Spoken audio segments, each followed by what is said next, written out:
National Herald case में loan की हेराफेरी के आरोपों में राहुल गांधी को रोज ईडी के दफ्तर के चक्कर काटने पड़ रहे हैं। 3 दिन में 27 घंटे की पूछताछ हो चुकी है और अभी भी चक्कर है कि खत्म नहीं हो रहे हैं। राहुल तो झांकी है, अभी सोनिया गांधी से पूछताछ बाकी है। सोनिया राहुल को ईडी के नोटिस पर कांग्रेस ने आसमान से पर उठा लिया है। राहुल गांधी से ईडी की पूछताछ का नतीजा क्या होगा कोई नहीं जानता। मैसेज ये जा रहा है कि नेशनल हेराल्ड अखबार चलाने वाली कंपनियों के बीच लेन देन के मामले में राहुल गांधी ने कुछ तो गड़बड़ी की होगी। बीजेपी रोज यही आरोप लगा रही है, रोज कांग्रेस यही सफाई दे रही है कि राहुल गांधी का नोटिस देने का तो कोई मतलब ही नहीं बनता।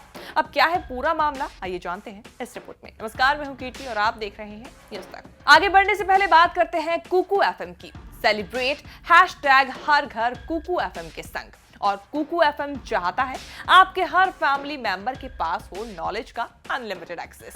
इसलिए हम ऑफर कर रहे हैं सालाना सब्सक्रिप्शन पर 50% तक का डिस्काउंट, यानी कि 399 वाला सब्सक्रिप्शन सिर्फ 199 रुपए में। डिस्क्रिप्शन में दिए गए लिंक पर क्लिक करें और कूपन कोड को इस्तेमाल करें घर50।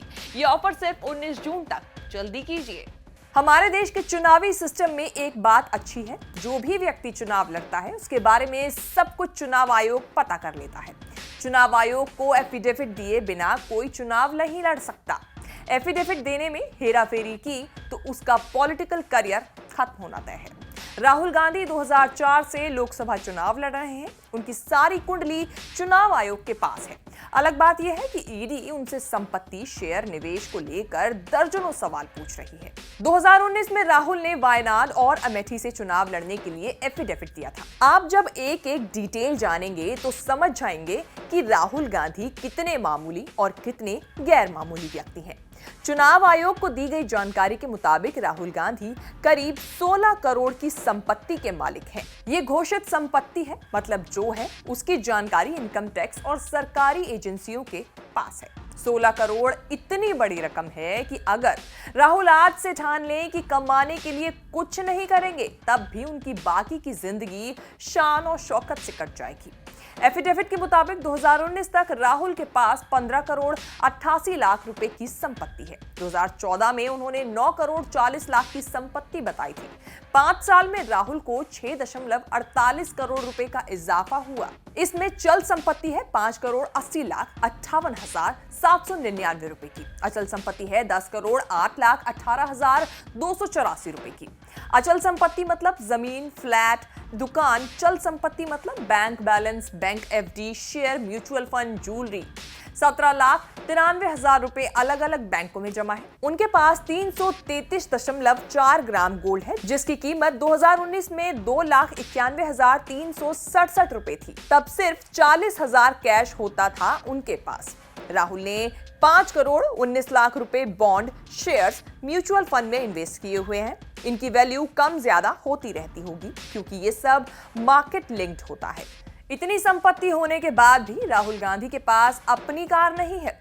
हालांकि वो बिना कार कहीं आते जाते नहीं है। ऐसा इसीलिए क्योंकि उनको मिली हुई है Z+ सिक्योरिटी। यही सिक्योरिटी कवर देश के गृह मंत्री अमित शाह के पास भी है। सीआरपीएफ के कमांडो उनकी सुरक्षा करते हैं। हालांकि राजीव गांधी की हत्या के बाद से 2019 तक गांधी परिवार को एसपीजी सिक्योरिटी मिली हुई थी, जो अब कम होकर Z+ सिक्योरिटी है। राहुल घर से निकलते हैं तो 1-2 नहीं 10-12 गाड़ियों का काफिला पीछे चलता है।